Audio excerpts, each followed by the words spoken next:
I'm curious from your perspectives, there's a lot of commentary now in this kind of economic environment about the need for mergers in our sector, and that question about small organizations and your answers about them needing to exist. I'm curious what you guys think about it, what more organizations need to merge, and then something we've talked about as a class is that we know of, there is no funder who is willing to play the investment banking sort of role of connecting those organizations. So John Whitehead's dream for SeaChange was to include services like that. I mean, I think I have a dream, but that's a long way off. Let's try to walk before we run. But there are like Lamb Advisors. Sandra Lamb came out of Lazard, and she has a little M&A advisory boutique, working with organizations generally that can see that the future isn't bright and figure out what to do. I mean, Sister Paulette at Good Shepherd, the M&A nun. So I think, onward Christian soldiers. So I think, it's not zero.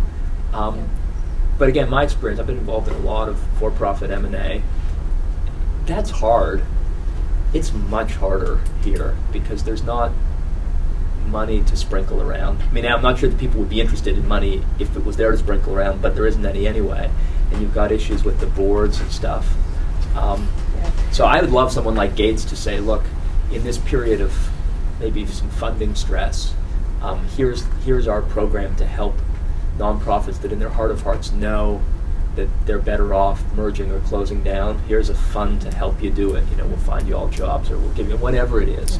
Because I think without that, it's very, very hard. And then there's dysfunctional behavior on the basis of private funders that I think many private funders, not all, say, ooh, if it's well funded, you don't need me.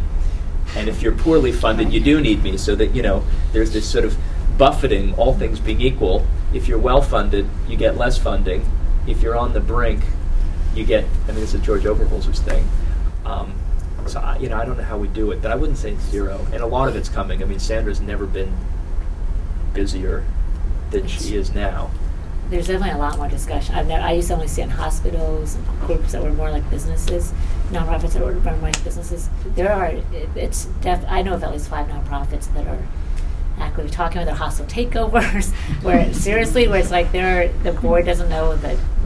Anyway. So I do think it's good. We're going to be all looking at it. I don't even think in the private sector it's really been proven that. I'm sure some mergers have been very effective, but they keep combining and then uncombining, and I think where it probably works best in the nonprofit sector is usually when you have one very healthy organization. Sometimes you have 2 that aren't healthy. They're trying to fix their problems by coming together, and I don't think that ever works.